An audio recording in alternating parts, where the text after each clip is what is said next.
Percayakah Anda kalau ada sebuah negara yang tidak tergantung pada dolar, maka inflasi negara itu akan kecil atau terkendali, bahkan bisa tidak ada? Sebuah pemikiran yang banyak ekonom tidak peduli, yaitu adanya hidden cost yang diakibatkan ketergantungan pada dolar. Mentang-mentang dolar menguasai lebih dari 70% transaksi dunia, juga karena banyak akademisi yang menjadi pejabat telah jadi korban propaganda pemerintah Amerika yang memang jago dan pintar memanipulasi. Banyak otak pejabat yang sudah teracuni pemahaman fake knowledge atau ilmu yang salah, yang menjadikan ilmu barat tadi ibarat agama yang tidak pernah salah. Bukan hanya kebijakan bernegara Amerika kepada negara luar yang kuat, namun secara holistik, secara keseluruhan, mulai dari Departemen Pertahanan, Departemen Keuangan, sampai akademisi di kampus didesain untuk memanipulasi orang pintar di banyak negara akan pentingnya dolar, akan pentingnya Amerika, dan tidak boleh printing money. Itulah soft power Amerika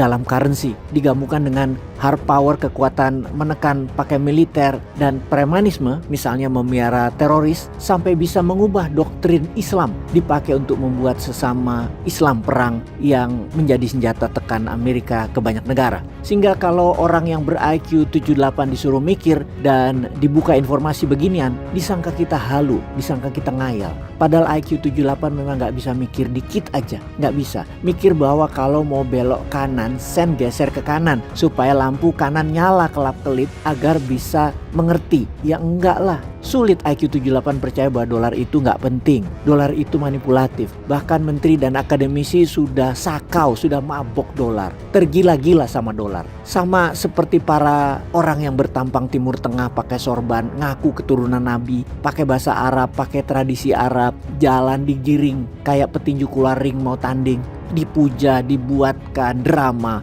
membuat kuburan, sumber dana. IQ 78 sangat mudah percaya janji surga sama para orang yang ngaku Habib tersebut, ngaku keturunan Nabi, menceritakan kehebatan nenek moyang mereka dan mengklaim surga sebagai milik mereka. Itu semua kampret penipuan, persis seperti dolar dibuat di propaganda. Yang herannya lagi, sewaktu mereka mengagung-agungkan sejarah cerita nenek moyang mereka yang sang keturunan Arab ini, bangsa pribumi, bangsa Melayu, suku Nusantara dianggap penyembah berhala, dijelek-jelekin. Kita nurut aja, kita percaya aja loh, takut gak dapat surga. Bahkan mulai belagak niru seperti Arab-Arab itu pakai daster putih, orang pribumi yang otaknya dicuci sama budaya ke-Arab-Araban, padahal sekedar untuk dipuja-puja doang itu mereka pakai begituan. Malah mulai jadi corong promosi budaya Arab. Bukan Islam itu mah, itu budaya Arab yang ditekankan dan harus ikut gaya Arab agar masuk surga. Lah gila kan? Ini hidden agenda yang sebenarnya agar terlihat mulia, dan kalian yang IQ 78 kemudian memberikan uang kalian ke mereka, ujung-ujungnya selangkangan dan uang kalian diembat mereka.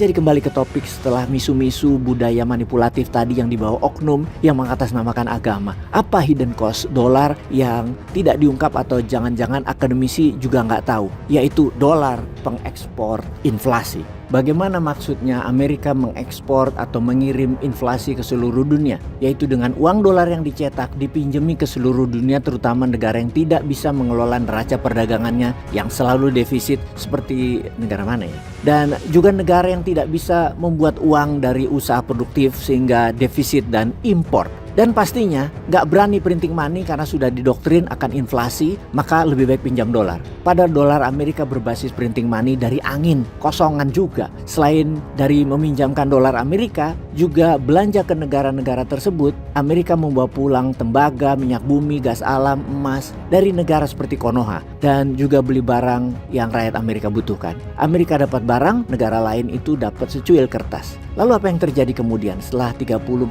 tahun kemudian, yaitu pada saat ini, di mana dolar menjadi tidak bernilai, yang membuat dolar mulai balik lagi ke Amerika, yang membuat Amerika oversupply dolar dan mulai inflasi, yaitu ketika banyak negara atau pejabat tinggi suatu negara mulai sadar bahwa selama ini mereka ditipu oleh dolar, dan banyak yang sudah sadar kecuali pejabat tinggi Indonesia, maka dolar mulai ditinggalkan, terutama oleh anggota BRICS. Di situ harusnya Indonesia mulai bergerak dan sudah tidak lagi bergantung pada dolar, tetapi bergantung pada produktivitas negara, tergantung pada manufaktur, tergantung pada nilai tambah barang mentah jadi barang jadi. Mulailah menjadi negara produsen, negara penghasil bahan-bahan turunan dari bahan mentah. Mulai juga ke arah high fashion, produk yang bukan hanya memenuhi kebutuhan primer namun juga kebutuhan kedua, sekunder, dan barang merah tersier. Kalau tanya dari mana uangnya, ya ada lah. Kan bisa printing money pakai jaminan nikel, jaminan tambang emas rakyat. Ini sekali lagi pertanyaannya, bisa nggak kita menghilangkan doktrin bahwa tidak semua Habib itu keturunan Nabi? Salah, menghilangkan doktrin bahwa print money itu menimbulkan inflasi, lebih aman pinjam dolar, hilang dari kepala pejabat tinggi. Bisa nggak itu hilang? Jadi kita berani print money. Peace.